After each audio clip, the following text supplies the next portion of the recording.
요새 이수지 씨가 대치맘 이제 풍자하는 걸로 워낙. 아, 개그우먼 이수지. 네네네. 네. 그래서 그 패딩 몽클레어가 막 중고 시장 나오고 막 이런다고 지금. 요즘 네. 제가 대치동 엄마들을 만났어요. 네. 갖고 있던 그 몽클레어 패딩 이런 거 다 중고로 당근에 내놨다고. 겨울에 원래 엄청 바쁘고 사람들이 엄청 몰려들고 이동수가 엄청 많은데 왜 이렇게 조용한지 모르겠다. 이전만큼 이제 학군지에 대한 파워가 많이 줄었어요. 그래서 예전에 학군지라는 이름만으로 이제 약간 브랜드가 형성이 돼서 집값이 많이 올라가고 뛰고 이런 시기가 있었거든요. 네? 근데 지금은 그것만 바라보고 부동산의 가치 상승을 노리고 가신다고 한다면 이 부분은 조금 고려를 해보시는 게. 저 이수지에게 제가 한마디 하겠습니다. 제 후배니까. 잘하고 있어.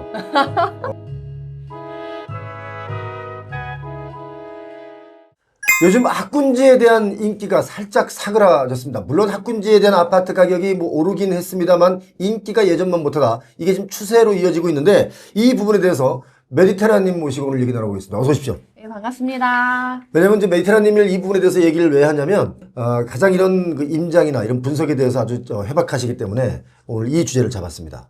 요즘 학군지의 아파트들이 살짝 예전만 못하다. 네네. 이런 느낌이 있어요. 네네. 지금 대치동도 보니까 예전만 못해요. 네네. 뭐 매물로 나와 있는 물건도 많고. 예. 최근에 2, 3년간의 그 거래량을 보면 원래 학군지들은 여름방학, 특히 겨울방학에 이동수가 많거든요. 그렇죠. 그리고 그 외 봄 이사철, 가을 이사철은 오히려 거래가 별로 많지 않아요. 예. 그래서 주로 거래되는 시즌이 이제 여름방학, 겨울방학인데 이전에 학군지의 스타일은 겨울방학에 거의 막 모든 거래량이 몰려있고 학군 시즌 아닌 때는 거래량이 많이 없었는데 예. 최근에 23, 24, 25년 예. 이 기간 동안에는 학군지의 그런 겨울방학에 몰려드는 수요, 이동수가 많이 줄었어요. 많이 줄었죠. 원래 학군지다 그럼 딱 특징적으로 12월, 1, 2월 달에 다 거래가 다 거기에 몰려있는 편이거든요. 근데 최근 3년, 그러니까 최근 2년이죠. 25년은 아직 많이 안 지났으니까 최근 2년 동안에는 거의 그런 모습이 보이지 않고 오히려 그 부동산 시장이 뜨거웠던 4월,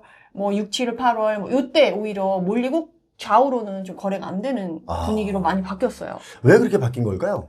요새는 약간 사람들이 예전에 비해서 예. 학군에 대한 그 몰입도나 집중도가 많이 떨어진 것 같아요. 왜냐면 학군 아파트들이 너무 가격이 많이 뛰었기 때문에 쫓아가지 못하는 게 아닐까. 아니 그런 것도 있고요. 예. 제가 생각했을 때는 옛날에는 학군지에서 대학을 잘 보내잖아요. 우선 뭐 파락군이나 뭐 학원 좋은 데서 이제 대학을 잘 보내는데 요새는 대학을 잘 보내는 것만 중요한 게 아니라 대학을 잘 나왔어. 근데도 취업이 잘 안 되고 워낙 쉽지 않으니까 이제는 그 학군지에 모든 걸 쏟아부어서 올인하는 것들이 크게 의미가 좀 퇴색하지 않았나. 좀 약간 그런 생각이 들어요. 최근에 또 봤던 뉴스 중에 하나가 예. 하버드 M&A 막 이런 거 나왔는데도 취업이 안 됐다. 너무 높은 자리만 보려고 하니까 취업이 안 되는 거 아닙니까? 뭐 그런 것도 그런데 그래도 본인이 전공한 거에서 이제 취업은 돼야 되잖아요. 근데 그게 쉽지 않다는 거죠. 최근에 이제 IT나 개발자 쪽 저도 지인이 있어가지고 최근에 그분이 이직을 하셔가지고 얘기를 하시는데 정말 예전과 분위기가 너무 많이 달라졌대요. 좀 전에 하버드 얘기하셔서 하는 얘기인데요. 하버드의 경우는 대학, 학부가 어렵죠. 대학원은 쉽습니다. 대학원을 나왔다는 게 사실 뭐 이렇게 중요한 게 아니에요. 하버드 대학원 나왔다. 뭐 석박사다. 이거 중요하지 않습니다. 제가 볼 때는. 왜냐면 대한민국도 그보다 못지않은 이런 그 인프라들이 좀 있거든요.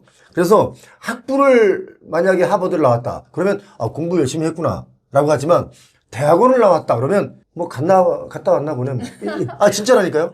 그래요? 지금 강남에서도 그런 분위기가 있고 기업에서도 그래요. 사실 이렇게 보면 대치, 청담, 삼성 이렇게 구역별로 보면 대치동이나 목동이나 이런 데는 자수성가하신 분들이 많이 거주하면서 내가 이걸 통해서 엘리트가 돼서 이제 자수성가를 했으니까 아이들도 그렇게 키워야지 하는 분위기가 형성되어 있고요. 이제 삼성이나 청담 같은 경우는 본인들이 이제 공부를 해서 자수성가했다기보다는 이제 상속증여를 많이 받아가지고 갔던 부분들이 많아서 그분들의 아이들을 이제 유학을 많이 보내거든요. 그래서 약간 중고등학교 됐을 때 아이가 이제 유학을 안 가면 옆에 있는 친구가 이렇게 물어본대요. 야, 너네 아빠 요새 힘드니? 약간 이런 식으로 유학을 안 가면 니네가 요새 힘들구나. 그래서 유학을 못 가는구나. 이렇게 생각할 정도로 약간 이제 자수성가하는 약간 학군지랑 원래 이제 부자인 동네랑 약간 이게 분위기가 좀 갈려져요. 원래 그 청담동이나 예를 들어서 뭐 삼성동, 압구정동도 원래 부자촌은 아니었어요. 계속 옮겨 다니긴 하죠. 그렇죠. 원래 부자촌은 거기가 아니었는데 이제 뭐 원래라는 단어 자체가 언제냐라고 하면 어느 시점을 두고 얘기하는 거냐라고 하면 뭐 한참 얘기를 해야 되지만 아무튼 근데 강남도요, 테헤란로를 중심으로 테헤란로 북쪽, 그러니까 한강 쪽, 그리고 테헤란로 남쪽, 대치동 쪽. 네네. 여기가 좀 많이 갈려요. 네. 그래서 농담같이 하는 얘기들이 뭐냐면, 이 테헤란로 북쪽, 태북 쪽에 있는 부자들이 하는 회사에 전문 직종인 테남 사람들이 취업해서 일을 한다. 뭐 이런 얘기들을 하는 거예요. 그래서 원래 태북은 부자고 테남은 이제 전문직, 이른바 이제 공부해서 출세하신 분들, 이런 분들이 많이 있다. 이런 얘기들 많이 하죠. 그런데 이제 그런 학군지조차 수요가 많이 막 몰리거나 그러진 않는다 이 뜻이죠. 예전만큼 몰리진 않는다. 그래서 제가 이번에 겨울 때도 시즌 23년 겨울 때도 그렇고 24년 겨울 때도 학군지를 쫙 돌았었거든요. 그때 부동산 사장님들이 하시는 말씀이 겨울에 원래 엄청 바쁘고 사람들이 엄청 몰려들고 이동수가 엄청 많은데 왜 이렇게 조용한지 모르겠다. 그 정도로. 이런 얘기를 되게 많이 들었거든요. 예전 맞지 않다. 하여간 대치동에 있는 그 공인중개사 분도 얼마 전에 이제 문을 닫았어요. 닫으면서 옛날 같지가 않다. 오죽하면 대치동이 옛날 같지가 않겠냐. 이런 말씀 하시는데 또 얼마 전에는 그 목동에 목동 학원가에 학원들이 매물로 나와요. 쉽지 않죠. 쉽지 않아요. 그러니까 요즘 정말 쉬운 게 없어요. 그래서 제가 이제 직장 다니시는 분들, 후배분들한테 제가 뭐라고 말을 하냐면 가장 좋은 재테크는 직장 생활 열심히 하는 거. 직장 다니는 분들. 또 자영업 하시는 분들은 자영업을 열심히 하는 거. 뭐 이런 방법밖에 없다, 지금. 그러니까요. 요새 진짜 쉽지 않은 것 같아요. 맞아요. 그래서 학군지에 대한 그런 위상이 좀 떨어지면서 요새 이수지 씨가 대치맘 이제 풍자하는 걸로 워낙. 개그우먼 이수지. 네네네. 네. 그래서 그 패딩 몽클레어하고 막 중고시장 나오고 막 이런다고 지금. 요즘 네. 제가 대치동 엄마들을 만났어요. 네. 얼마 전에 이제 그 모임들이 있는데 네네. 대치동 엄마들이 그 이수지 얘기를 저한테 하는 거예요. 그러면서 하는 말이 갖고 있던 그 몽클레어 패딩 이런 거 다 중고로 당근에 내놨다고. 그러니까 요새 당근에 엄청 많대요. 그래서 다시 떠오르는 또 브랜드가 있긴 한데 제가 그 브랜드는 언급하지 않겠습니다. 두 번째로 또 밍크가 또. 밍크가 나와요? 밍크도 또 이수지 씨가 패러디 하셔가지고 네. 밍크도 또 그렇다고 하더라고요. 저 이수지에게 제가 한마디 하겠습니다. 제 후배니까. 잘하고 있어. 왜냐면 그 패러디니까 얼마든지 그 개그맨 입장에서 그렇게 코미디를 패러디해서 풍자할 수 있는 거거든요. 네, 그러니까 결국에는 그거 같아요. 옛날에는 맹모 삼촌이라고 하면 이제 자식을 위해서 부모가 이렇게 헌신하는 그런 이미지고 그런 분위기였다고 하면 지금 대치동에 약간 사교육의 패러디화 된 것들은 너무 사교육에 집중해서 사람들이 이제 그렇지 않아도 될 것에 너무 이렇게 돈을 들인다, 약간 아이들을 괴롭힌다, 약간 그런 것들이 있는 것 같아요. 저는 그 부분에 대해서는 그렇게 생각해요. 이 맹모 삼천지교라는 말은 맹모, 맹자의 엄마도 훌륭한 거예요. 죄송하지만. 그쵸. 그래서 내가 맹모가 아닌데 열심히 라이드만 한다고 해서 이게 갑자기 맹모가 되진 않는다. 물론 부모님들의 열정은 뭐 누가 뭐라고 하겠습니까? 그 부분에 대해서 뭐라고 하면 안 되죠. 부모님의 열정에 대해서는. 그쵸. 그런데 이게 너무 과도한 경향이 있고 또 그렇게 투자를 많이 했음에도 불구하고 그런 성과를 못 낼 수도 있는 거 아닙니까? 학생이. 요새는 또 그 대학을 좋은 데 간다고 해서 취업도 안 되고. 그렇죠. 그리고 꼭 우리 옛날에 그런 말이 있었지 않습니까? 뭐 공부가 인생의 전부는 아니다.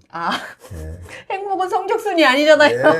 그러니까요. 그러니까 저는 공부를 열심히 해서 잘하는 아이들은 공부를 하는 게 맞고 공부를 아무리 해도 안 되는 학생이 있어요. 그건 뭐 공부 쪽에는 뭐 어떤 뭐가 없는 거고 다른 쪽에 능력이 엄청나게 있을 수가 있거든요. 제가 아는 어떤 학부모님이 아들이 둘이 있는데 첫 번째 아들은 영국 옥스퍼드의 수석이에요. 둘째 아들은 거기 뭐 대치동에서 꼴찌라고 하는 거예요. 그런데 그러니까 이분들 부모님들 입장에서 둘째 아이에게 마음이 많이 간대요. 그러니까 짠해서 마음이 많이 간다는 게 아니라 얘가 보통 애가 아닌 거야. 리더십부터 막 부모님을 이해하는 넓은 마음까지. 그러니까 얘가 보니까 보통 애가 아닌 거예요. 공부만 안 했을 뿐이야, 얘가. 그렇기 때문에 공부가 인생의 전부는 아니다. 그래서 이제 아무튼 대치동 쪽의 부동산도 예전만 못하다. 이 얘기를 하는 거죠. 네네네. 그런데 이제 사실 학군지가 이전만큼 영향력이 크지 않고 줄어들고 있으면서 부동산 가격도 천천히 이제 사그라드는 분위기가 있었거든요. 음마 아파트도 전세가 막 안 나간다. 음마 아파트도 뭐 전세가 가격이 떨어진다 이런 얘기가 막 나왔었는데 최근에 이제 토지거래 허가구역 해제가 되면서 이제 반포를 위상으로 해가지고 삼성, 대치, 잠실까지 쭉 이렇게 영향력을 볼 수가 있는데 대치도 똑같이 영향을 받아서 매물이 좀 걷어지고 좀 약간 호가가 뛰고 하면서 반짝 이렇게 좀 분위기가 확 반전되는 느낌이 지금 현실이 있긴 해요. 그래서 토지거래 허가제를 이걸 이제 풀어주면서 잠실, 뭐 대치동, 청담동 이런데 아파트 가격이 지금 급등하고 있다라고 이제 막 언론에서는 얘기한 거예요. 자극적 뉴스 많이 나오죠. 아니, 물론 표현고 TV에서도 그렇게 예측을 하고 그렇게 지금 실제로 뛰고 있어요. 그런데 서울시에서 아니다, 그 정도 뛰고 있는 게 아니다라고 이제 발표를 했다가 가만히 보니까 진짜 뛰고 있거든. 그러니까 이제 오세훈 시장께서 어젠가 며칠 전에 뉴스에 이렇게 되면 다시 토지거래 허가제를 묶을 수 있다. 또 이렇게 나오고 있는 거예요. 부동산이라는 게 뭔가 이제 좀 하향 안정화 좀 되려 그러면 막 또 뭔가를 막 풀어서 뛰어 올리고. 그쵸. 또 하향 안정화 될 만하면 또 막 뛰어서 올리고.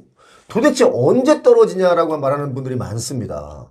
근데 문제는 예. 사람들이 너도 나도 갖고 싶은 지역만 그렇게 올랐지 아닌 지역은 지금 계속 지금. 23년도, 24년도, 25년까지 계속 지금 힘든 지역들이 너무 많거든요. 근데 뉴스나 언론 우리가 다루는 데는 압구정, 잠실, 막 반포, 대치 이런 데만 거론을 하니까 이게 더 문제가 되는 것 같아요. 그래서 제가 마지막으로 이제 결론적으로 말씀드리고 싶은 건 이전만큼 이제 학군지에 대한 파워가 많이 줄었어요. 그래서 예전에 학군지라는 이름만으로 이제 약간 브랜드가 형성이 돼서 집값이 많이 올라가고 뛰고 이런 시기가 있었거든요. 네? 근데 지금은 그것만 바라보고 학군지에 막 뛰어들기에는 이전만큼 가치를 받기는 좀 어려워서 여러분들이 학군지를 이동할 때 이제 물론 학군이 필요해서 가는 경우도 있지만 만약에 부동산의 가치 상승을 노리고 가신다고 한다면 이 부분은 조금 고려를 해보시는 게 좋겠다라고 말씀을 드리고 좀 싶습니다. 길게 보면 하는 말이죠. 길게 봤을 때. 네네. 앞으로 이전에 사람들이 사실은 학군이냐 신축이냐 했을 때 옛날에는 신축 이런 걸 고민 안 하고 그냥 오래된 연식이라도 학군지와 학원가가 몰려있는 지역으로 갔었거든요. 근데 지금 사람들이 많이 고민해요. 그래서 대치동 쪽의 부동산도 사실 좀 불안불안합니다. 지금까지는 그래도 학군 때문에 좀 많이 가치 상승이 있었는데 이게 과연 얼마나 지속될 수 있을까에 대한 의문점들은 다들 갖고 있어요. 왜냐하면 대치동에 그 아파트를 보유하고 있는 분들이 그렇게 얘기를 해요. 네, 맞아요. 본인들이. 옛날보다 약간 그런 학군에 대한 파워가 많이 천천히 흐릿해져 가고 있는 상황이니까 그거는 좀 알고 진입을 하시는 게 도움이 되실 것 같아요. 저는 얼마 전에 그 이창용 한국은행 총재가 그런 말씀 하셨어요. 뭐냐면 이 대학 입시 제도를 좀 바꿀 필요가 있다. 왜냐하면 부동산 가격이 너무 편중이 되기 때문에 이걸 좀 바꿔서라도 뭔가 이걸 좀 분산시켜서 이 부동산 가격이 막 급등하고 초초초 양극화로 가는 것들을 좀 막으려면 대학 입시 제도를 바꿔야 된다. 그러니까 부동산 문제를 입시 문제로 해결하자. 라는 얘기를 한 적이 있는데 저는 그 말씀에 한 90% 이상 전 동의합니다. 왜냐면 지금 너무너무 초초초 양극화로 가고 있고 특히 똘똘한 한 채를 얘기하면서 그게 아직까지 꺼지지 않고 계속 이어지고 있거든요. 그러니까 1가구 1주택 말고 1가구 2주택부터는 거의 뭐 중과를 하고 있지 않습니까? 세금이고 뭐 그러다 보니까 사람들이 주택수를 줄이는 한이 있어도 똘똘한 한 채, 뭐 강남으로 가야 되겠다 이렇기 때문에 자꾸 이런 인식들을 만들어주니까 점점 더 초초 양극화로 가면서 또 다른 사람들은 그래도 부동산 가격은 또 뛴다. 여기가 뛰면 여기 또 뛴다. 그래가지고 계속 부동산에 대한 개념들을 가지고 있거든요. 그래서 그런 것을 좀 잠재우려면 교육 제도를 좀 바꿔야 되지 않느냐. 이런 생각도 저는 한번 해봤습니다. 저는 공부하든 뭘 하든 간에 그 사람의 애티튜드, 태도, 자세가 저는 중요하다고 생각을 해요. 맞아요. 인성이 너무 중요해요. 예, 그래서 그런 것을 잘 가르치는 게 더 중요하지 않을까. 이제 앞으로는 학령 인구도 줄어갑니다. 그리고 일자리도 솔직히 지금 많이 줄어가고 있습니다. 점점 기술이 발전하면서 사람이 해야 될 일들을 기술이 하고 있지 않습니까? 그렇기 때문에 너무 우리가 그쪽으로 치우치면 좋지 않겠다. 너무 막 돈으로만 교육을 끝내려고 하는 이런 걸 좀 지양해야 되겠다는 생각을 해봤습니다. 오늘 말씀 고맙습니다. 감사합니다.